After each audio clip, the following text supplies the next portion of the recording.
People say that they want a team that cares. Most of them build a team that complies. And there is a really big difference between those two. We have been fortunate enough to be part of a company these days that we feel like we have a team that really cares. Transparently, we brought on a new hire not too long ago who pulled us aside. He's worked for lots of organizations and has been a part of a lot of different brands and said, there's a lot, that's really great about Linden Creek and what you're doing and what you're building. And he goes, the one thing I don't know how to replicate and the one thing that I haven't put my finger on is just how driven and motivated your team is towards what they are doing. And I'll be honest, it's the coolest compliment ever. But then I scratched my head and I guess I took it for granted because I thought that every company ran this way. I thought that everybody was this psychotic behind the scenes and driven towards building something bigger. We are a team of people that will at 2 a.m. have a random idea of how to make Linden Creek better and take it down as a note, that will send messages to each other throughout the weekends and be thinking about ways to innovate and do better and do more.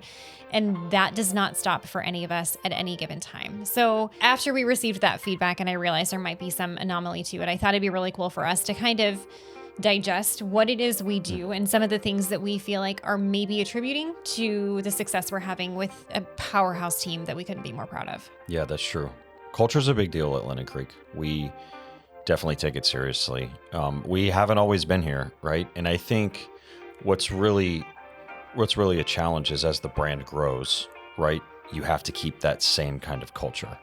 And so there's been adjustments and so forth, but I echo what you say. I couldn't be more proud of our team and all the different departments and how hard they work. It makes what we do fun. Honestly, it's my favorite part of what I get to do is working alongside them.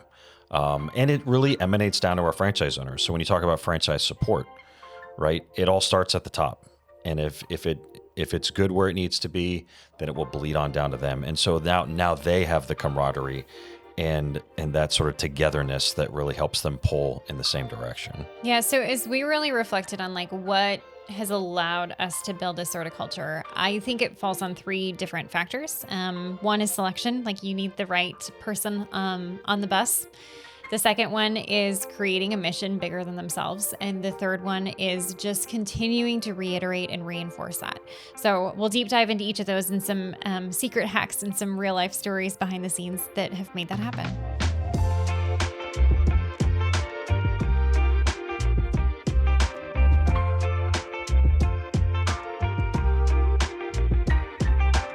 Cool. So the first one is selection.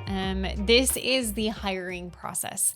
Hiring is something that's so interesting. We all know, like, you put out a job posting, you do the interviews, what are your strengths, what are your weaknesses, blah, blah, blah, right?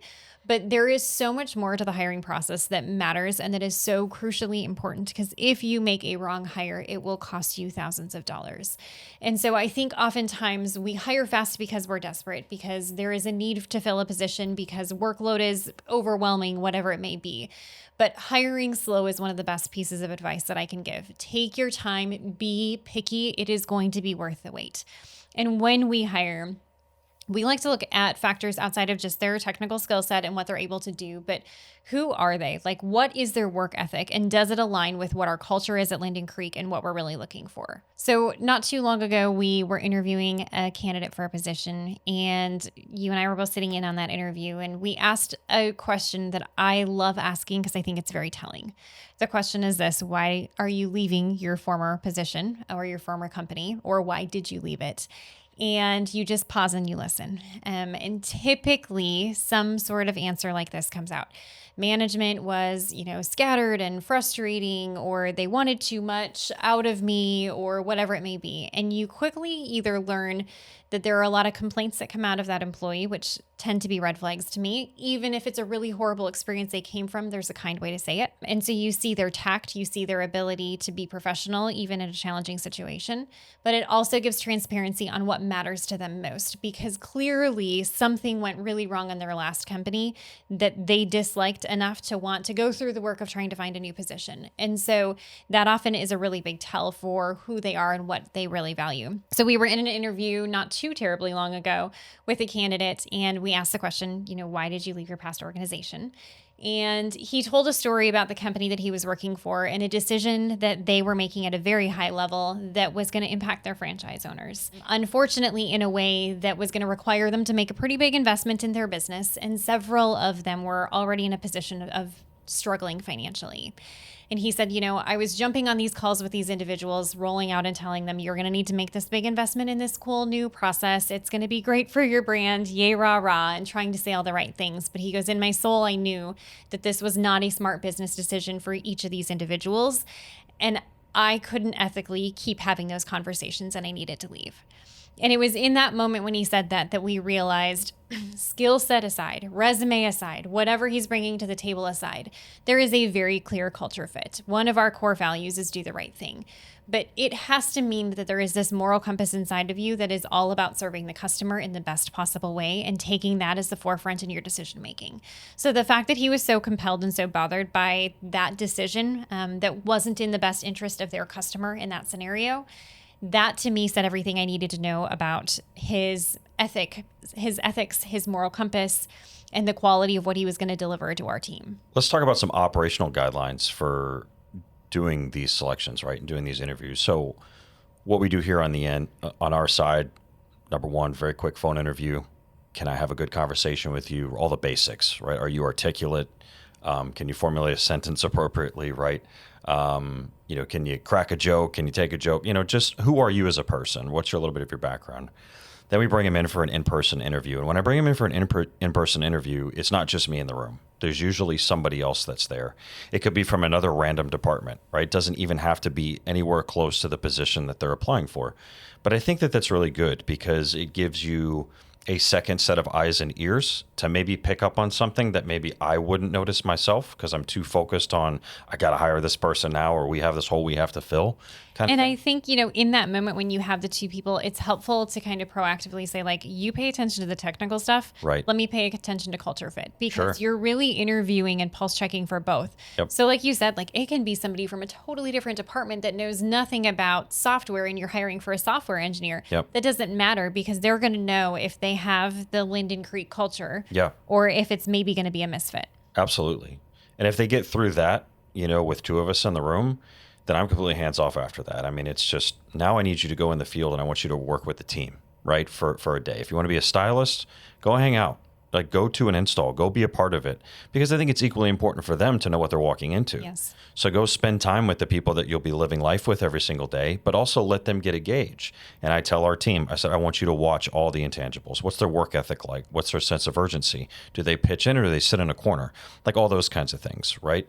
I think it's just a real cool kind of orientation piece. And then you get the feedback from the team, right? Man, this is really somebody we have to have on the team. So it gets them excited. You have some buy-in. So I think that that's key. So those are just some mechanisms that we use at Linden Creek to help determine if somebody's the right candidate. And then if they're offered the job, it doesn't stop there, because one of the things we'll talk about in a second is the speed at which you need to identify whether or not this is a good person. They can interview really, really well, but when they get into it, can they actually deliver, right? And so we set very clear 30, 60, and 90-day parameters for those when they come on. We're constantly checking and evaluating as we get there. If we can get through 90 days, then usually they're here for the long run. Like they can figure it out. Love design, but think like a business owner?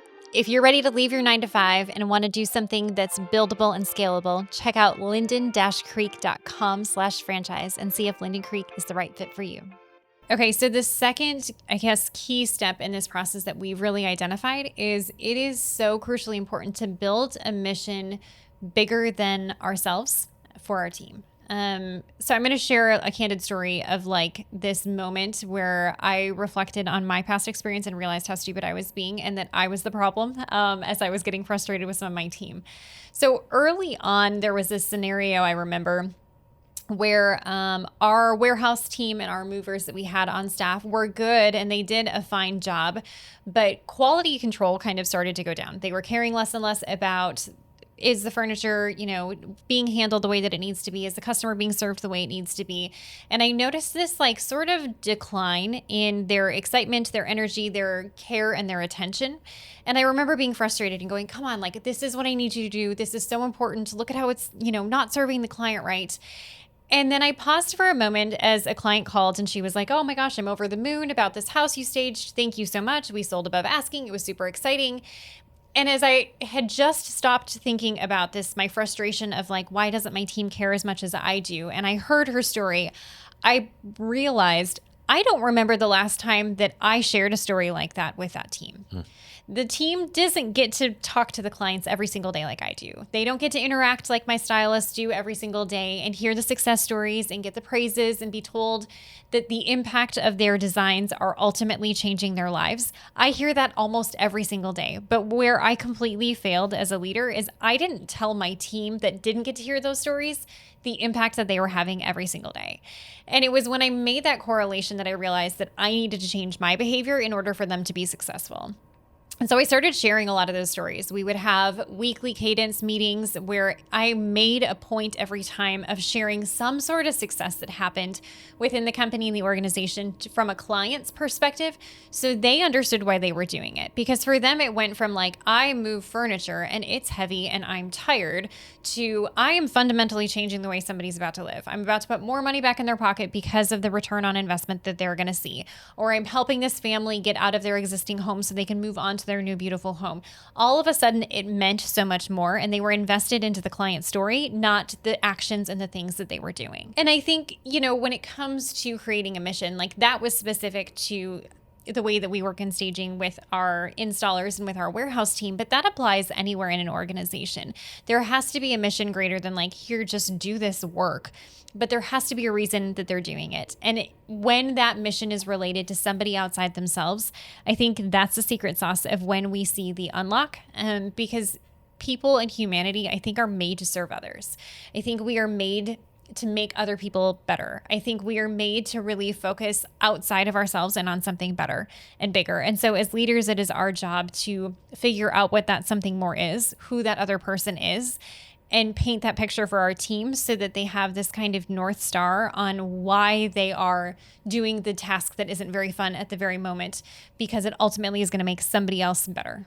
So you have your mission in place, you figured it out, but saying it just one time is not going to cut it. People are not going to remember it. It's not going to have the meaning. And so, step 3 to me in building this culture is reinforcing the mission over and over again. One thing that I have loved about you and that you've done really well at since you've come to Linden Creek is you obsess over these like group chats and text message threads up the wazoo with every team member, with all of our franchisees. So share a little bit about like what that looks like, what those conversations are, and why you do it. Well, I think we're all competitive, for one. I mean, that's a big deal. And I think that is very healthy in an organization. I think if you're surrounded by a bunch of, not to sound cliche, but a bunch of winners, I think that just drives the culture, right?